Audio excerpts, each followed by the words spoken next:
Gaming interested us a lot, and that's how our journey began. You need one super sticky piece, for which people are just always going to say that, hey, ye to chahiye. Timing has to be very, very right. Yes. It's a very crowded market.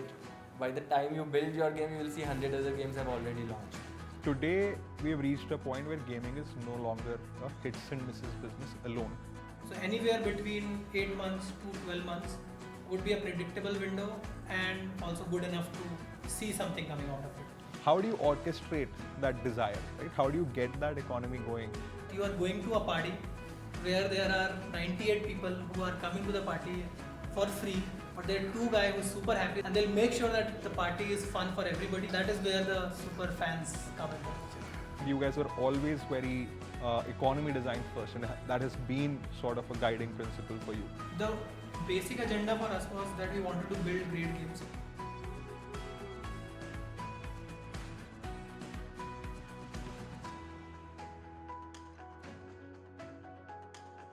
Hi and welcome to Matrix Moments.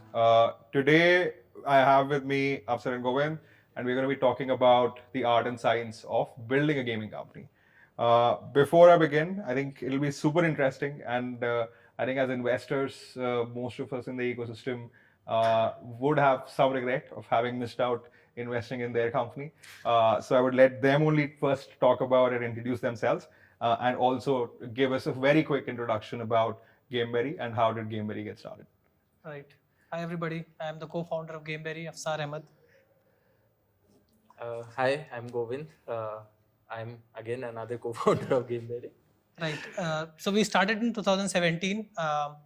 We primarily focus on dice-based board games. We started with Ludo and Parchisi. Over the last 6.5 years, we have built a user base of around 5.5 million DAU playing our games across Ludo and Parchisi. This DAU is distributed across the globe with at least 13 countries having more than 300k DAUs.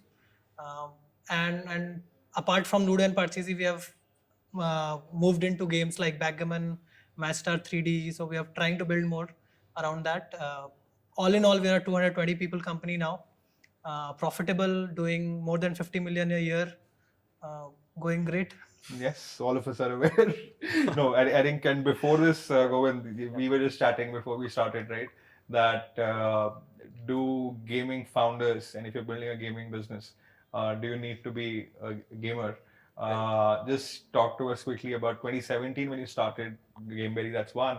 But even before that, I think both of you had always been super keen and interested about gaming. Right. So how did that interest happen? When did it start?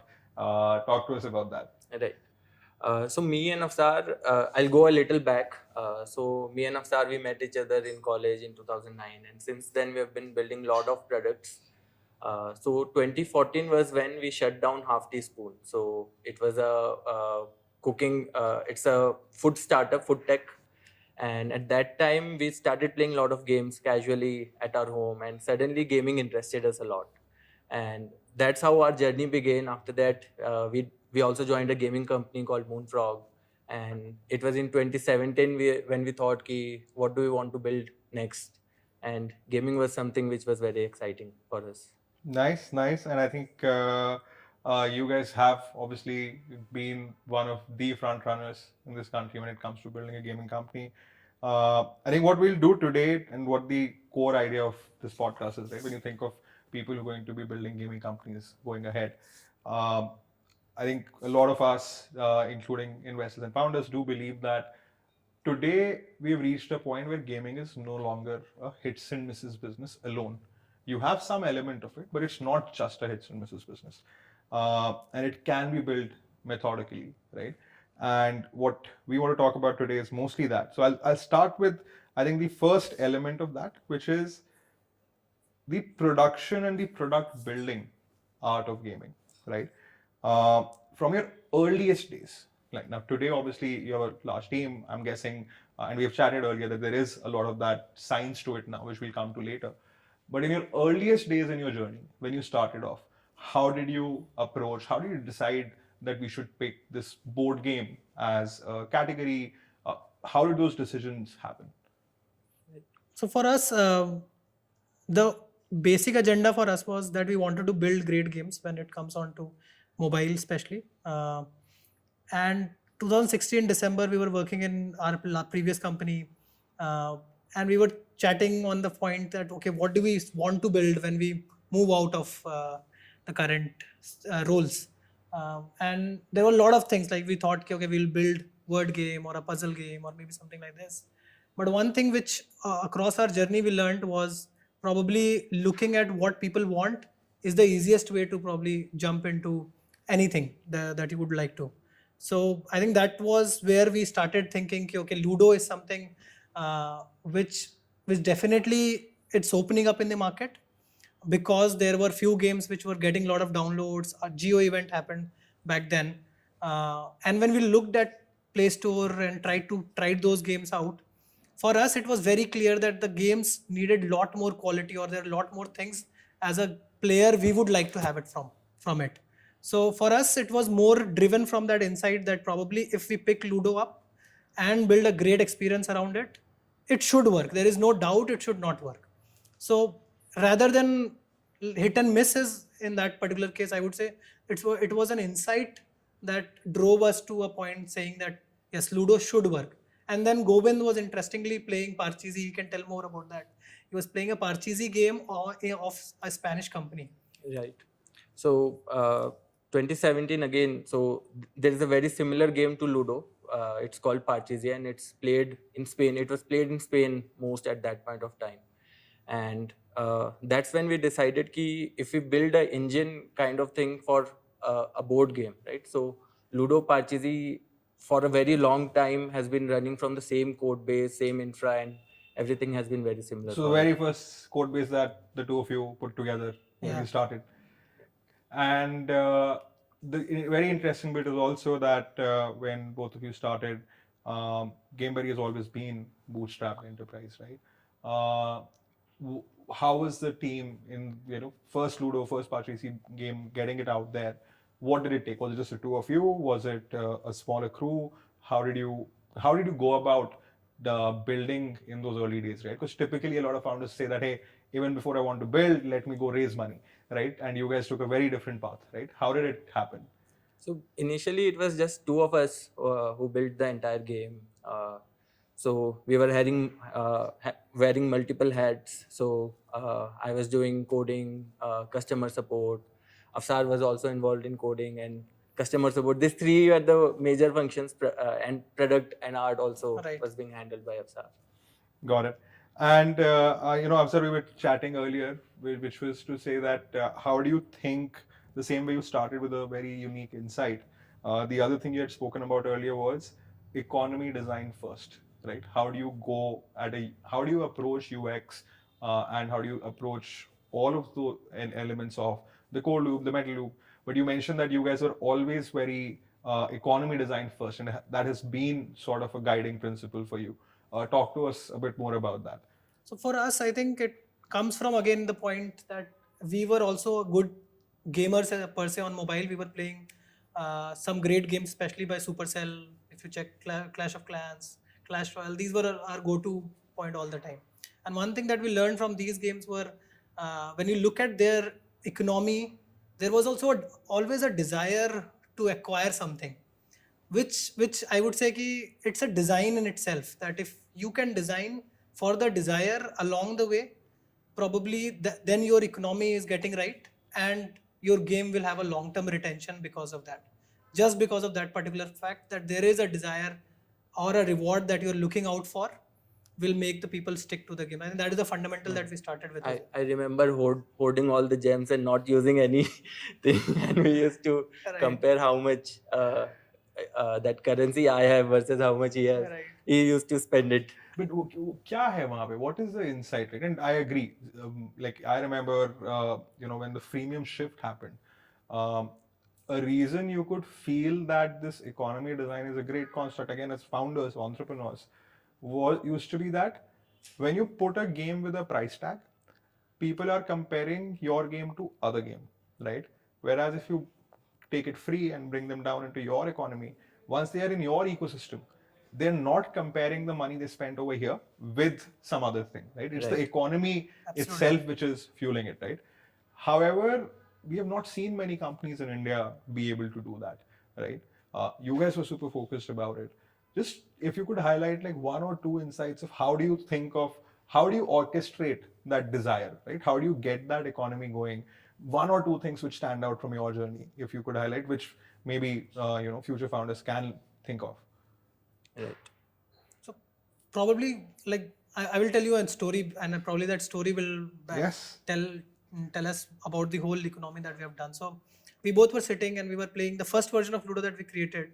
We did not had an undo system in it, and we were struggling with, okay, how do you monetize this game, because there is nothing in the game which was so desirable to the players. So I think the desire was the first point that comes when you are thinking about economy as well. What is something that people would chase after, more or less. So I think we were sitting together playing the game, and I rolled triple six, and I said कि गोविंद यार, if अगर ये तीसरा 6 से पहले मैं undo कर लेता ना, तो मेरा काम बन जाता, अभी मैं गेम जीत जाता. Then we said कि यार इसको मोनेटाइज कर लेते हैं यार, कि यही करते हैं ना कि जो थर्ड 6 आएगा उसको री-रोल करने देते हैं लोगों को. फिर I went somewhere after a week's time when we started developing this particular feature. Govind comes back and says कि यार इसको हर रोल पे क्यों नहीं करते हम लोग? Why third 6? And I thought कि यार बात तो सही लग रही है यार. What is the problem with that? I think that is where the player motivation comes in. That as a player we were feeling that there is a desire to do a re-roll in that particular game, and that's very, very strong. And there was no other desire in that game which was so strong as that. So taking that desire in form of a currency, which was gems for us, was the first step to it. And then how do you control sinks and sources of gems was the second bit of it. Got it. No, and I think which is very interesting that sinks and sources everyone keeps talking about, but I think the foundation point is that you need one super sticky piece, for which people are just always going to say that, hey, ye to chahiye. This is something I want. And then you can design the economy for sinks and sources. So it is not going to be in a scenario where probably you will introduce a black gem and say that people will start wanting it. They will never want it. They will want it because there is a desire, a behavior around it, which is why they are looking towards it. And little bit more about it. So in our game at that point of time, we only had one currency, which was gold, and which was used to start the game. And we did not want to limit that currency because that would naturally affect the retention of the game. If people don't have anything, they'll leave the game. So, and we had a very strong desire to not put ads inside the game, right? So that's also when we started thinking about if there could be a hard currency inside the game, which we could balance in a way that will help us monetize it better. And the choice for not putting ads, because most folks would in casual say that ads is a good model. If you have good engagement retention, ads just work. And I think in gaming, we've seen that gaming today is actually a very big supply side ads market, right? What was the reason for making that big decision? I think for us that mostly comes from our own experience of playing games. So the games which we had played and enjoyed a lot, right? So those games were very clean, neat. They did not have any ads. So we naturally did not like any ads inside the game. Yeah, you mentioned Supercell never had ads. Yeah. No, but again, which goes back to being super sure of saying that you want to be economic design first, and hence you can do this, right? Right. And I think, and when you look at, let's say, games today, where people try and do a blended approach of saying, one is a purist approach, which let's say Supercell or what you guys started off with, and then today you see companies or games doing a blended approach, ads plus IAP, right? How do you think of those companies? Is there a trade-off they are making? Is it a right thing? Who should pursue it, and who shouldn't? I think it is on form of ads as well, because if you look at our balance sheet also, 30% revenue is coming from ads itself, and those are rewarded ads. We are not forcing it on the users, but we are placing it in a smart way where they can grab some currencies or elements for that. So ads, I think it is very fundamental to business and it should be there.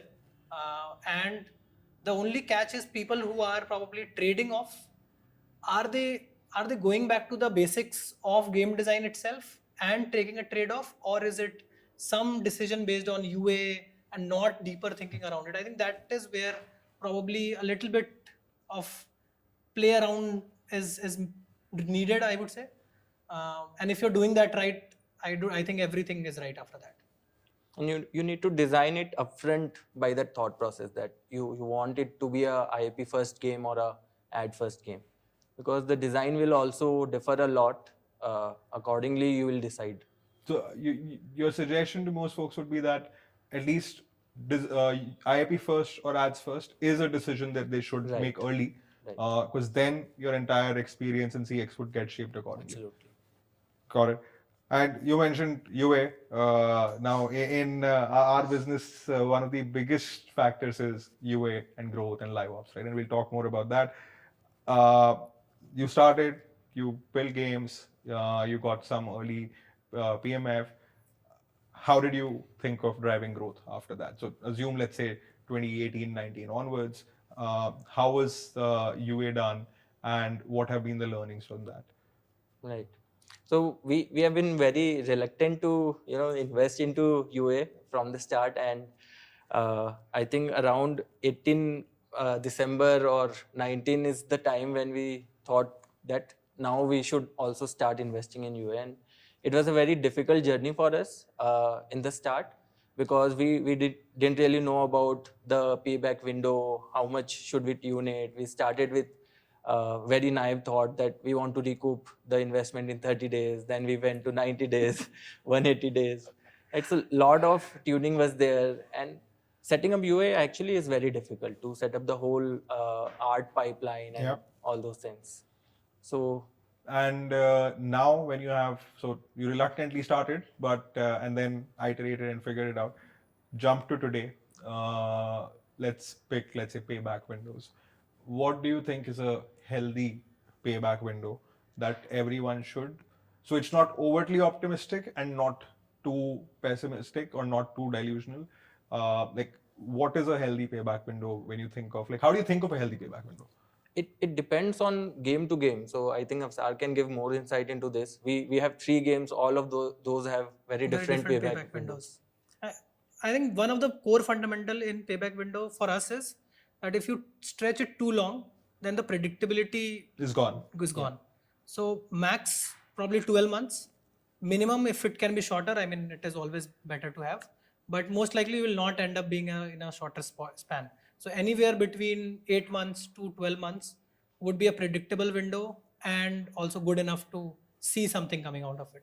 Anything beyond that will be slightly difficult to predict. Got it. And we chatted last week, and I told you that we think of this, gaming sort of being like the core inspiration for a lot of stuff which happens in internet in general, and especially around media and social, right? Like, if you think of social platforms, RuneScape was probably one of the first social platforms which ever emerged. Now, going back to the payback window, talk to us about what is so unique in gaming, where even with a 12-month payback window, because when I think of it as an investor or as an entrepreneur also, the 12-month payback window is a long payback window, right? Right. From normal business Absolutely. perspective, Absolutely. right? If you have to think of investing upfront and then recouping after 12, that's very long, right? But gaming has this unique nature where you have what we like to call the whale behavior, right? Your monetization depth on a very small set of the audience is very, very deep. So a 12-month then starts making sense. So just talk to us about, let the people know of what is so unique about those whale behavior in gaming. How do you see it at, Gameberry? And if you had to think of your audience, your entire user base, right? I'm also assuming that even for you, they would be like this 0.51%, which is like crazy disproportionately monetized. What does that look like? So that people realize that why in gaming a 12-month payback window still works. Absolutely. I think first thing, probably we don't want to use the word whale. We are trying to shift internally as well. Okay. From the whale term to a super spender term or super fan. I like super fan. Yeah, super fan is fan nice. is better actually. Yeah. Anyway, coming back to the whole agenda of it. I think the beauty of gaming business is again predictability of the journey and what you can do in, let's say, you know that if this player is playing D30 or D60, then D365 is going to be this percentage of it. And if you can keep the content running for that particular player, especially the super fan, then he's going to stick to the end of the year as well, which gives plenty of the time for you to repurchase, to create some moments where he has to make a purchase or he would like to make a purchase for certain things. I think unlike other business where you, let's say you bought a shoe today, you don't know what is going to happen. And even if you look at a cohort of lot of buyers of that shoe, you will see a lot more seasonality into it, probably people not mapping back to it, which is different in gaming. You have installed the game, you would play for it, you'll go after one thing and then you'll go after the other thing and then something like that. So I think that adds up onto the journey in itself, makes it a lot more predictable. The second bit of it is when there is a super fan, he's going to go crazy after you. Like there, we have seen people spending $10,000 in a year on the game. So I think that is the... And just compare that to, let's say, your median 12-month spend. So your super fans going as high as 10,000. Right. Your median would be what? Median would be okayish, I would say.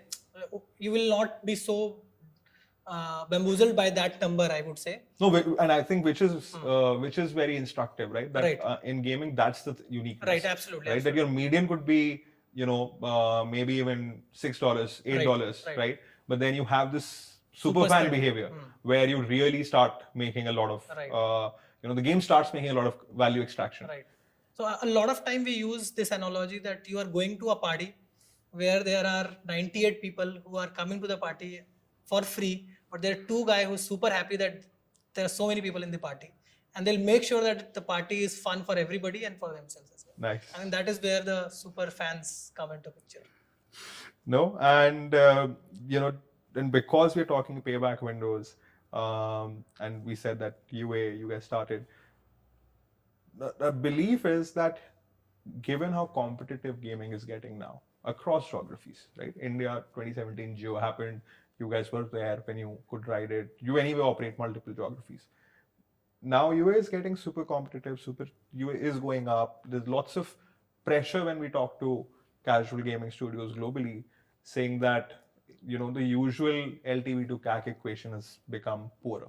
Right. And A, is that true? And B, now when you think of the journey ahead for Gameberry, how do you then think of UA? Because till now, the bread and butter of doing UA has been online perf. Whereas if you think of other businesses, be it SaaS, which is B2B, be it B2C, everyone has unlocked new channels, right? Somehow in gaming, we have not unlocked new channels yet. Do you guys, A, is the UA pressure real? And B, do you think there is room for unlocking new channels for UA? Right. You want to start? So I think we are trying new channels, but even we have not seen a lot of success in exploring this new channel. So we have tried TikTok, we have tried Snapchats and multiple other influencer marketing. For us, we are not seeing a lot of UA pressure right now because our games are very organic in nature. So Yes. around 20% or 25% of our installs are only generated through UA. Rest of them Is comes organic. organically. But having said that, it is right that it is becoming very, very competitive, and UA costs do tend to increase year on year by, let's say, around 8 to 10%. So your LTV also needs to increase by 8 to 10% every year. And with all these privacy changes which are happening, iOS, even Android is rolling it out. So it is becoming difficult. And adding on to that whole thought of the challenge, I think because there were a lot of white spaces in the beginning of the journey, especially 2011, 12, 13, 14. Over the period of time, people have gotten really, really good at it, figuring out what people would want and what are the white spaces sitting out there or how to do it. Now we are 10 years older, 11 years older in the industry itself. So people have figured out a lot of things, and then lot of companies who have a lot of data and a better journey of people that they have seen, probably data, they have a lot more upper hand, which is why anybody coming new as an in this particular field, I would say, will have a lot of time difficulties in finding. You are dissuading people from starting up. Right? No, but there is a lot of There things. I is. mean, Yeah. this is the problem side of things. That there are solution side of things also. When you look from this perspective that you have to get better at UA, there is no doubt on it. Then you can start from that principle that I have to start with that mindset. कि, okay, how will I get the UA right? Which opens up a lot of opportunities. So if you look at TikTok for that matter, Govind said TikTok is not working for us, which is absolutely right. But TikTok is working for some games Oh, it heavily. is. Yeah. So now when you look at from that lens कि if TikTok में इस तरह का content चलेगा तो आपका game अगर इसके अराउंड बन सकता है then you have a good starting point. Nice. For biggest example I would say is survivor.io category in itself. Right, that category opened up because of TikTok. Only because of TikTok. Because of the TikTok. category exists because Right. of TikTok. Yeah. So I think it is understanding the problem, leaving it at that point, and then thinking, okay, how do you solve it from here? And it's not, I'm not trying to say that you don't start on gaming. It's just that you have to understand this landscape better to get started on it. Got it. And Afsar, going to you chatting, I spoke to Afsar, and it'll be good to get both of your views. The next journey for Gameberry from now onwards, right? And how do you think about it? And Afsar, you alluded to something about blue ocean versus red ocean, right? And how now as a unit, as a company, you guys have nailed it down to saying, what do we pick? Where do we go? It shouldn't be a red ocean, it should be a blue ocean. Just talk to us about how do you think of new growth unlock for Gameberry now? I think for us, now it is the knowledge that we have built over the period of time. And that is the biggest strength for the studio. Whatever we have learned from Ludo Parchisi, we know that how can you pick a board game or a tabletop game and mix it up with an economy which is super strong in nature that keeps people coming back to the game 2 years, 3 years later in the game. How do you build a small meta around it which is exciting for people? How do you build live ops around it? How do you take social loops and integrate it with the game and people will probably tell it to somebody else? So I think that is the core base of our building the company forward. We were not thinking, Govind can elaborate on this little more. And we were not thinking in the same manner earlier, right? Right. So when we started with Ludo Star also, the strategy was the blue strategy where we wanted to find the right opportunity. But the problem with that is that timing has to be very, very right. Yes. It's a very crowded market. By the time you build your game, you will see 100 other games have already launched. So now we are no longer relying on this blue ocean strategy. So what we are doing is we have built up a lot of strengths learning in the tabletop turn-based games genre. And we are building on top of that. Even in that, there do exist a methodology to find the right, game to pick on. So yeah, that we are doing. Got it. And one thing that most gaming founders do think and worry about a lot is, do you take a new mechanic risk if you're starting up, right? So let's say board games, you're sort of de-risking yourself a bit because you're not taking a mechanic risk, right? If you go after, again, let's say something which is an established mechanic, today it could be match 3, puzzles. Those are established mechanics. But some of the biggest gaming successes have actually been new mechanics, right? Like whenever the games that all of us have looked up to have always been a new mechanic, right? Which became super big. Like match 3 is where it is today, but King did a great job at it, right? Do you think mechanic risks should be taken if you're starting up? Do you yourself see as Gameberry as a mature company now taking new mechanic risk ever? How would you think about that? We would definitely, I mean, as a studio, we would take mechanics risk. But having said that, I fundamentally believe there is no new mechanics out there. It is always building on top of it. If you look at the most recent mechanics which has been developing, giving games which are doing 5 million, 10 million, is the merge mechanics. Yep. And if you go back 2015-14, the merge mechanics came with 2048. Yep. Then it evolved into something else, then it evolved into something else and something else. And now, very recently, Metacode did it into a merge to mechanics. So now, no of the non-mechanics Is like completely new. Completely new mechanics. So it is always building on top of the knowledge of somebody else. And if you have a better understanding of what that mechanics is doing, then I'm very sure that risk is worth it always. So there is, we don't believe, like we fundamentally don't believe there is something new going out every time. It will always be top of knowledge that has been earned so far. And if you can question that knowledge back to its core, you would definitely figure out that it's not a risk. It's very thoughtful movement that is happening over there. Got it. So if coming back to the question, the answer would be that if we are taking as a studio risk, then we would probably go back and question the core mechanics. Why did it evolve? And if there is somebody who is starting up, I think they should go back to the fundamental of why is it working in that form, and can it work in some other form? And if that form is right, why will it work over there? So you always need to get down to like the first principles of saying that, hey, there is a mechanic which exists. Why are users, again going back to the consumer insight, right? Like, why are players playing it? And if I give this new shape and form to it, is it worth trying, right? When would they potentially still play this? Would they like this? And then I'll solve for engagement retention. Right.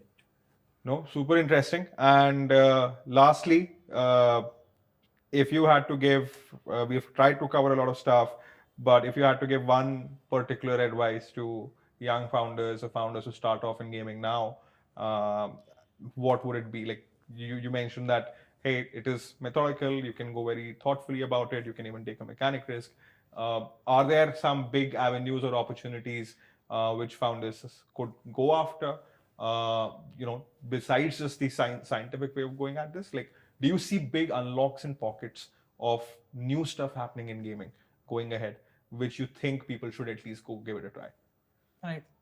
For me, I think there will always be opportunity. Business and gaming is all like one bus after the other will always be present. It's just that probably your timing or things or insight is the key to that bus. Especially when you look at user acquisition, the ads that people are watching, they are trying to tell you something. If somebody is installing a game which is talking about a female taking care of a child in a distressed state, it's telling you there is some desire or motivation towards playing a game like that. Now it's up to the designer or the entrepreneur that they can figure out what are they desiring and then probably mash it up with the right form. And if they can do it well, I think at the beginning of the journey, you have lot more energy, less risk taking high risk taking capability. So you can break everything out there, and probably we need more of that. So I would say there will always be opportunity. Just look at your insight. Probably it is sitting out there. You have to just study it hard. That's it.